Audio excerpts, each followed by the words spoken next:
Chapter 5 Controversy Concerning the Martyrs.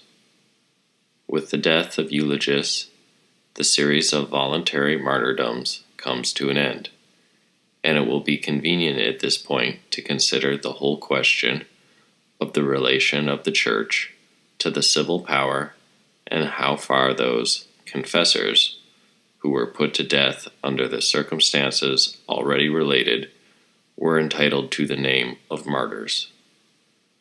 Unfortunately, the evidence we have on the subject is drawn almost entirely from the apologists of their doings, and therefore may fairly be suspected of some bias. Yet even from them can be shown conclusively enough that no real persecution was raging in Mohammedan Spain at the time, such as to justify the extreme measures adopted by the party of zealots. If we accept the cases of John and Adolphus, and of Nanilo and Elodia, the date of which is doubtful, there is not a single recorded instance of a Christian being put to death for his religion by the Arabs in Spain before the middle of the 9th century.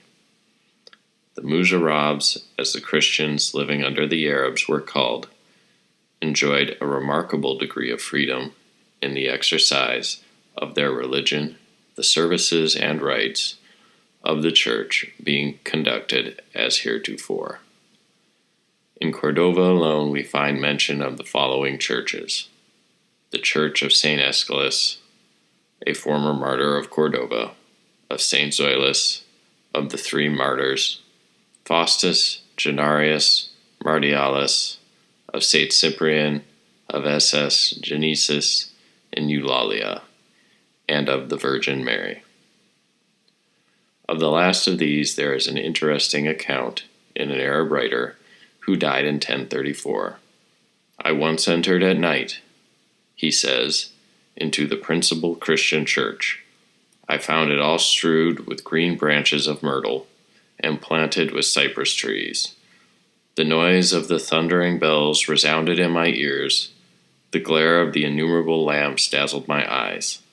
The priests, decked in rich silken robes of gay and fanciful colors, and girt with girdle cords, advanced to adore Jesus.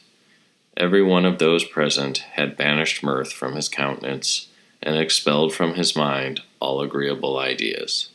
And if they directed their steps towards the marble font, it was merely to take sips of water with the hollow of their hands. The priest then rose and stood among them, and taking the wine cup in his hands, prepared to consecrate it. He applied to the liquor his parched lips, lips as dark as the dusky lips of a beautiful maid. The fragrancy of its contents captivated his senses. But when he had tasted the delicious liquor, the sweetness and flavor seemed to overpower him." On leaving the church, the Arab, with true Arabian facility, extemporized some verses to the following effect: "By the Lord of mercy, this mansion of God is pervaded with the smell of unfermented red liquor, so pleasant to the youth." It was to a girl that their prayers were addressed. It was for her that they put on their gay tunics, instead of humiliating themselves before the Almighty. Ahmed also says, "The priests, wishing us to stay long among them, began to sing round us with their books in their hands. Every wretch presented us the palm of his withered hand with the holy water, but they were even like the bat, whose safety consists in his hatred for the light, offering us every attraction that their drinking of new wine or their eating of swine's flesh could afford." This narrative, in many respects, very characteristic of an Arab writer, who would not feel the incongruity of an illustration on such a theme drawn from the lips of a maid, or the irrelevancy of a reference to swine's flesh.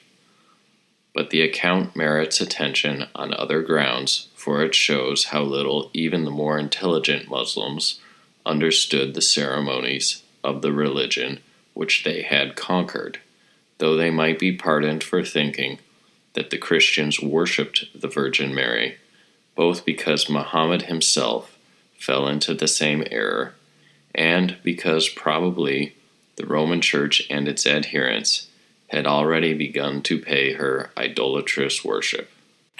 The chief church in Cordova at the conquest seems to have been the Church of St. Vincent. On the taking of the town, the Christians had to give up half of it to the Arabs, a curious arrangement, but one enforced elsewhere by the Saracens. In 784, the Christians were induced, or compelled, to sell their half for 100,000 dinars, and it was pulled down to make room for the great mosque. In 894, we find that the Cordovans were allowed to build a new church.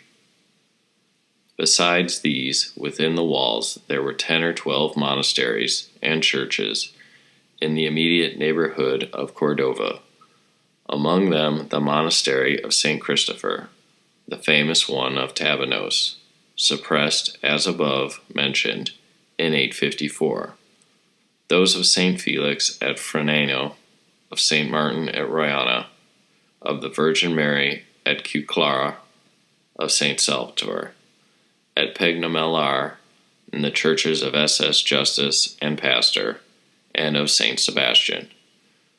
We have given the names of these churches and monasteries at or near Cordova, both to show how numerous they were, and also because from one or other of them came nearly all the self-devoted martyrs, of whom we are about to consider the claims.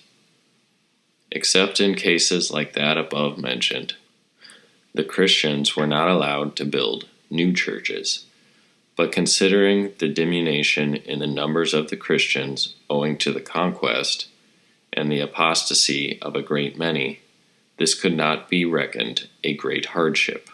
Moreover, the Christian churches, it was ordained, should be open to Muslims as well as Christians, though during the performance of Mass it seems that they had to be kept closed.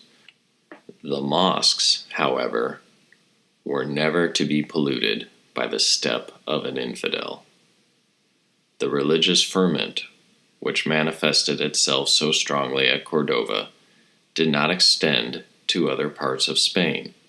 For instance, at Elvira, the cradle of Spanish Christianity, it was shortly after the Cordovan martyrdoms in 864 that the mosque, founded in the year of the conquest and left unbuilt for 150 years, was finally finished. What we hear about the Christians at Elvira at this time is not to their credit, their bishop, Samuel, being notorious as an evil liver. It is in Cordova that the main interest at this period centers, and to Cordova we will for the present confine our attention. There is abundant evidence to show that the party of enthusiasts, both those who offered themselves for martyrdom and those who aided and abetted their more impulsive brethren, were comparatively small body in the Church of Spain, and that their proceedings awakened little short of dismay in the minds of the more sensible portion of the Christian community, both in the Arab part of Spain and perhaps in a less degree in the free north. The chief leaders of the party of zealots, as far as we find mention of them, were Saul, Bishop of Cordova, 850 to 861, Eulogius, and Samson, abbot of the monastery of Pegnamelar, Recafridus, Bishop of Seville, and Hosgesus of Malaga were the prominent ecclesiastics on the other side. Before relating what steps the latter took in conjunction with the Muslim authorities to put down the dangerous outbreak of fanaticism, it will be interesting to note what was the attitude of the different sections of the Church towards the misguided men who gave themselves up to death and their claims to the crown of martyrdom. Those who denied the validity of these claims rested their contention on the grounds that the so-called martyrs had compassed their own destruction, there being no persecution at the time, that they had worked no miracles in proof of their high claims, that they had been slain by men who believed in the true God, that they had suffered an easy and immediate death, and that their bodies had corrupted like those of other men. It was an abuse of words, said the party of moderation, to call these suicides by the holy name of martyrs, when no violence in high places had forced them to deny their faith, or interfered with their due observance of Christianity. It was merely an act of ostentatious pride, and pride was the root of all evil, to court danger. Such conduct had never been enjoyed by Christ, and was quite alien from the meekness and humility of his character. They might have added that such voluntary martyrdoms had been expressly condemned. By the circular letter of the Church of Smyrna to the other churches, describing Polycarp's martyrdom in the terms, "We commend not those who offer themselves of their own accord, for that is not what the gospel teacheth us." By St. Cyprian, who, when brought before the council and questioned, said, "Our discipline forbiddeth that any should offer themselves of their own accord." And in his last letter he says, "Let none of you offer himself to the pagans. It is sufficient if he speak when apprehended." By Clement of Alexandria, we also blame those who rush to death, for there are some, not of us, but only bearing the same name, who give themselves up. Implicitly, by the Synod of Elvira, or Liberis, one of the canons of which forbade him to be ranked as a martyr, who was killed on the spot for breaking idols.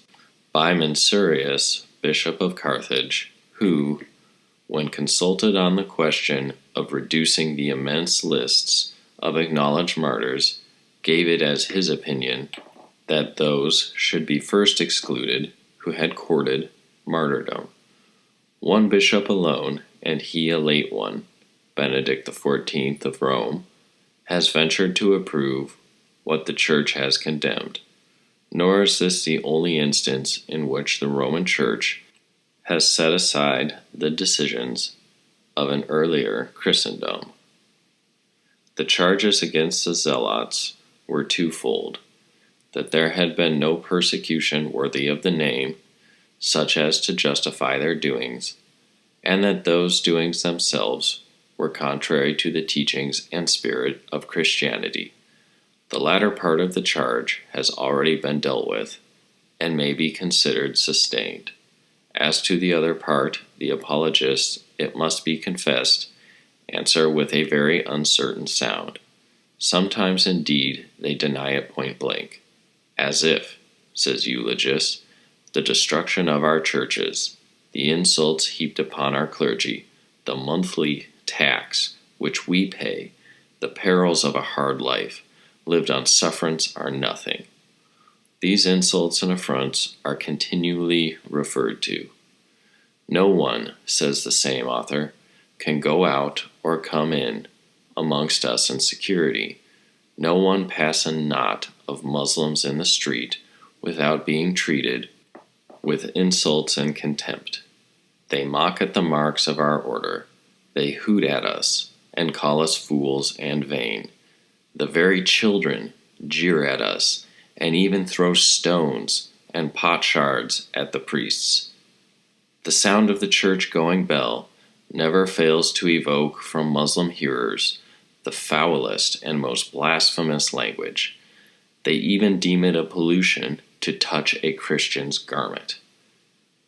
Alvar adds that the Muslims would fall to cursing when they saw the cross, and when they witnessed a burial according to Christian rites, would say aloud, "Show him no mercy, O God," throwing stones at them, at the Lord's people, and defiling their ears with the filthiest abuse. Yet, he indignantly exclaims, You say that this is not a time of persecution, nor is it, I answer, a time of apostles. But I affirm that it is a deadly time. Are we not bowed beneath the yoke of slavery, burdened with intolerable taxes, spoiled of our goods, lashed with the scourges of their abuse, made a byword and a proverb, aye, a spectacle to all nations? That there was a certain amount of social ill-treatment, and that the lower classes of Muslims did not take any pains to conceal their dislike and scorn of such Christian beliefs and rites as were at variance with their own creed, and moreover regarded priests and monks with special aversion, there can be no doubt. But on the other hand, there is no want of evidence to show that the condition of the Christians was by no means so bad as the apologists would have us suppose.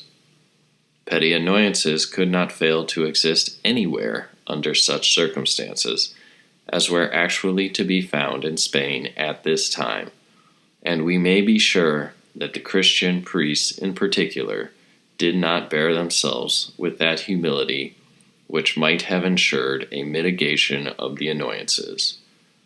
Organized opposition to Christianity, unless the Muslim rule can itself be called such, there was none, till it was called into being by the action of the fanatics themselves. But apart from all the other facts which point to this conclusion, we can call the apologists themselves in evidence that there was no real persecution going on at the time of the first martyrdoms. Eulogius admits that the Christians were not let or hindered in the free exercise of their religion by saying that this state of things was not due to the forbearance of the Muslims, but to the divine mercy. Alvar, too, in a passage which seems to contradict the whole position which he is trying to defend, says, "Though many were the victims of persecution, very many others, and you cannot deny it, offered themselves a voluntary sacrifice to the Lord. It is not clear that it was not the Arabs who began persecuting, but we who began preaching." Read the story of the martyrs, and you will see that they rushed voluntarily on their fate, not waiting the bidding of persecutors, nor the snares of informers, aye, and what is made so strong a charge against them, that they tired out the forbearance of their rulers and princes by insult upon insult. As to the other part of the accusation, that voluntary martyrs were no martyrs, Eulogius could only declaim against the scriptures quoted by his opponents, and refer to the morally blind, who make evil their good and take darkness to be their light, while he brought forward a saying of certain wise men, that those martyrs will hold the first rank in the heavenly companies who have gone to their death unsummoned. He also sought to defend the practice of reviling Muhammad by the plea that exorcism was allowed against the devil, which is sufficiently ridiculous, but Alvar goes further, and calmly assures us that these insults and revilings of the Prophet were merely a form of preaching to the poor, benighted Muslims, naively remarking that the Scriptures affirm that the gospel of Christ must be preached to all nations. Whereas then the Muslims had not been preached to, these martyred saints had taken upon themselves the sacred duty of rendering them debtors to the faith. The second count against the martyrs was that they had worked no miracles, a serious deficiency in an age when miracles were almost the test of sanctity. Eulogius could only meet the charge by admitting the fact, but adding that miracles were frequent in the early ages in order to establish Christianity on a firm basis, and that the constancy of the martyrs was in itself a miracle, which was true, but not to the point. Had he been content with this, he had done wisely, but he goes on. Moreover, miracles are no sign of truth. as even the unbelievers can work them. Now, by trying to show why these martyrs did not perform any miracles, he admits by implication that they were deficient in this particular, and yet in other parts of his work he mentions miracles performed by these very martyrs, as for instance by Isaac and by Flora and Maria. So that the worthy priest is placed in this dilemma. If miracles are really no sign of truth, why attribute them to the martyrs when, as is allowed elsewhere, they were unable to work them? If, on the other hand, they did perform these miracles, why not adduce them in the evidence against the detractors? The third objection is a curious one, that the martyrs were not put to death by idolaters, but by men worshiping God and acknowledging a divine law, and therefore were not true martyrs. Eulogius misses the true answer, which is obvious enough, and scornfully exclaims, as if they could be said to believe in God, who persecute his church, and deem it hateful to believe in a Christ who was very God and very man. Fourthly, the martyrs died a quick and easy death, but as Eulogius points out, pain and torture give no additional claim to the martyr's crown. Lastly, it was objected that the bodies of these martyrs, as indeed was to be expected, corrupted, and were even in some cases devoured by dogs. What matter, says Eulogius, since their souls are borne away to celestial mansions?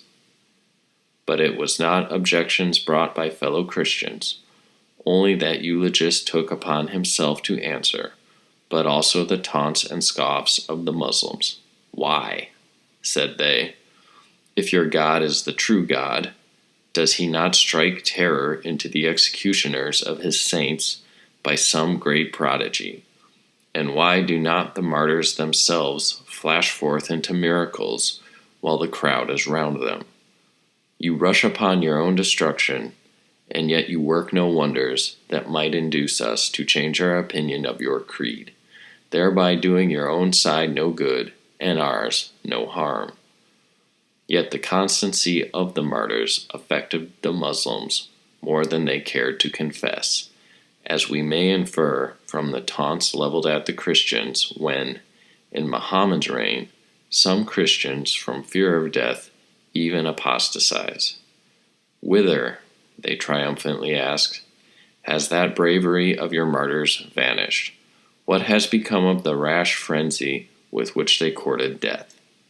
Yet, though they affected to consider the martyrs as fools or madmen, they could not be blind to the effect that their constancy was likely to produce on those who beheld their death, and to the reverence with which their relics were regarded by the Christians. They therefore expressly forbade the bodies of martyrs to be preserved and worshipped, and did their best to make this in certain cases impossible by burning the corpses and scattering the ashes on the river, though sometimes they contented themselves with throwing the bodies unburnt into the stream. However, in spite of these regulations, many bodies were secretly carried off and entombed in churches, where they were looked upon as the most precious of possessions, and martyrs who, by the admission of their admirers themselves, had never worked any miracles when living, were enabled when dead to perform a series of extraordinary ones, which did not finally cease till modern enlightenment had dissipated the darkness of the Middle Ages. We happen to possess a very interesting account of the circumstances under which the relics of 3 of these Cordovan martyrs were transferred from the troubled scene of their passion to the more peaceful and more superstitious cloisters of France. It was in 858 that Hildoun, the abbot of the monastery of St. Vincent and the Holy Cross near Paris, learning that the body of their patron saint, St. Vincent, was at Valencia, sent 2 monks, Usard and Aldalard, with the king's permission, to procure the precious relics for their own monastery. On their way to perform this commission, the monks learnt that the body was no longer at Valencia. It had been, in fact, carried by a monk named al-Ândalus to Saragossa. Senor, the bishop of that city, had seized it, and it was still held in veneration there, but under the name of Saint Marinus, whose body the monk had stoutly asserted it to be.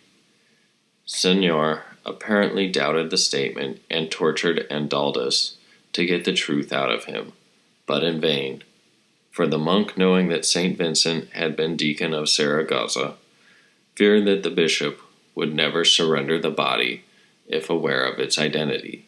However, Usard and Aldalard knew not but that the body was that of Marinus, as stated.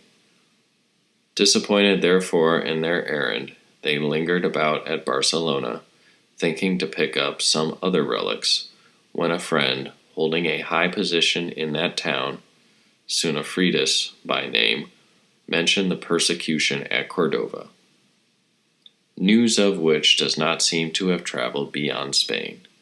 They determined at once to go to Cordova, relying on a friend there named Leovigild to help them to obtain what they wished. Traveling in Spain, however, seems to have been by no means safe at this period, and their bold resolution is regarded with fear and admiration by their friends. The lord of the Gothic marches, Hunefrid, being on friendly terms with the Wali of Saragossa, writes to him on their behalf, and he entrusts them to the care of a caravan which chanced to be just starting for Cordova. On reaching Cordova, after many days, they go to St. Cyprian's church, where lay the bodies of John and Adolphus. The rumor of their arrival brings Leovigild, called Abad Salamas, who proves a very useful friend, and Samson, who just at this juncture is made abbot of the monastery at Pegnamalar, where the bodies of George, Aurelius, and Sabagotha were buried, the very relics which they had decided to try and obtain. The monks of the monastery naturally objected to parting with such precious possessions, but Samson contrives to get the bishop's permission to give up the bodies.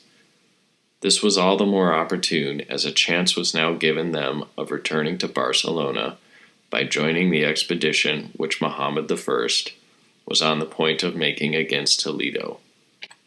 Orders had been given that all the inhabitants, strangers as well as citizens except the city guard, should go out with the king.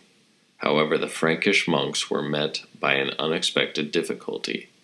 In the temporary absence of the abbot, the monks of Pegnamalar refused to give up the relics, and it was only with much difficulty that the bishop Saul was induced to confirm his former permission to remove them. The bodies were now exhumed without the knowledge of the Muslims, and sealed with Charles's own seal, brought for that purpose. George's body was found whole, but of the other two only the head of Nathalia and the trunk of Aurelius's body. The two latter are united to form one corpse, as it is written, "They two shall be one flesh." After a stay in Cordova of 8 weeks, they set out under the protection of some Christians serving in the army. Leovigild, who had been away on the king's business, now returns and escorts them to Toledo. The approach of the army having cleared away the brigands who infested those parts, the monks, with their precious freight, got safely away to Saragossa, and returned with their booty to France, where the relics worked numbers of astonishing miracles. Let us return from this digression to the steps taken by the moderate party among the Christians and by the Muslim authorities to put an end to what seemed so dangerous an agitation. That Recafridis was not the only ecclesiastic of high position who took exception to the new movement. We learn clearly enough from Alvar, who tells us that bishops, priests, deacons and wise men of Cordova joined in inveighing against the new martyrdoms, under the impulse of fear, well nigh denying the faith of Christ, if not in words, yet by their acts.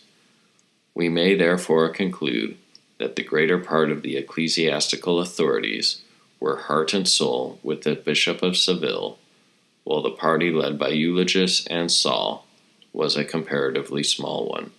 However, strong measures were necessary, and Reconquistas did not hesitate to imprison several priests and clergy.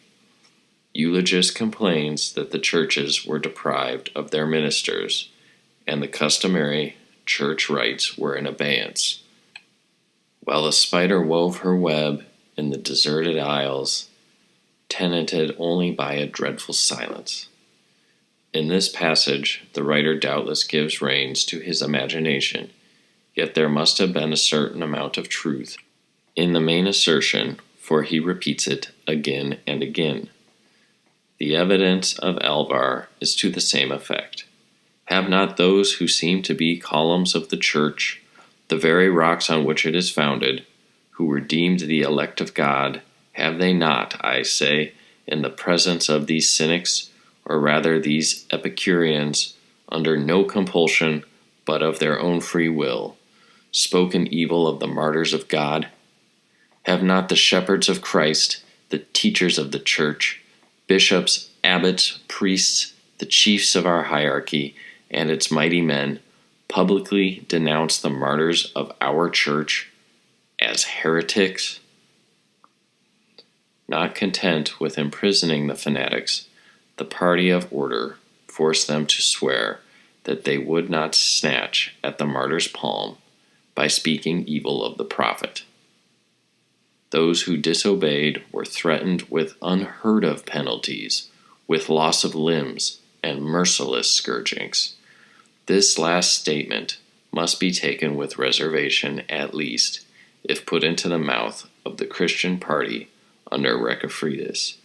It is extremely unlikely that Christian bishops and priests should have had recourse to such treatment of their co-religionists, yet they had a spiritual weapon ready to their hands, and they were not slow to use it. They anathematized those who aided and abetted the zealots, and Eulogius himself seems to have narrowly escaped their sentence of excommunication. This action against the zealots was in all probability taken, if not at the instigation of the Muslim authorities, yet in close contact with them. Eulogius attributes all the evils which had befallen the church, such as the imprisonment of bishops, priests, and abbots, and deacons, to the wrath of the king, and Alvar distinctly states that the king was urged, even bribed, to take measures against the Christians. It is not likely that the king required much persuading. Muhammad, at least, seems to have been thoroughly frightened by the continued agitation against Mohammedism. He naturally suspected some political plot at the bottom of it, a supposition which receives some countenance from the various references in Eulogius to the martyrs as soldiers of God, bound to war against his Muslim enemies, and from the undoubted fact that the Christians of Toledo did rise in favor of their co-religionists at Cordova. However that may be, the king in 852 certainly took counsel with his ministers how the agitation should be met, and he seems to have assembled a sort of grand council of the church when the same question was discussed. Stronger measures were in consequence taken, and a more rigorous imprisonment resorted to. But Muhammad went farther than this. He deprived of their posts all Christians who held offices in the palace or in connection with the court, and withdrew from the Christian cadet corps the royal bounty usually extended to them. He ordered the destruction of all churches built since the conquest, and of all the later additions to those previously existing. He made a severe enactment against those who reviled Muhammad. He even had in mind to banish all Christians from his dominions. This intention, together with the order respecting the churches, was not carried out, owing probably to the opportune revolt at Toledo. In one of his works on this subject, Eulogius expresses a fear lest the intervention of the martyrs should bring disaster on the church in Spain, just as the intervention of Moses in Egypt did much at first to aggravate the hardships of the Israelites. He ought not, therefore, to have been surprised when such a result actually did follow, nor ought he to complain that now the Muslims would only let the Christians observe their religion in such a way as they chose to dictate, and that the Christians were subjected to all sorts of taxes and exactions. These combined measures of repression, taken by the king and the Bishop of Seville, soon produced their effect.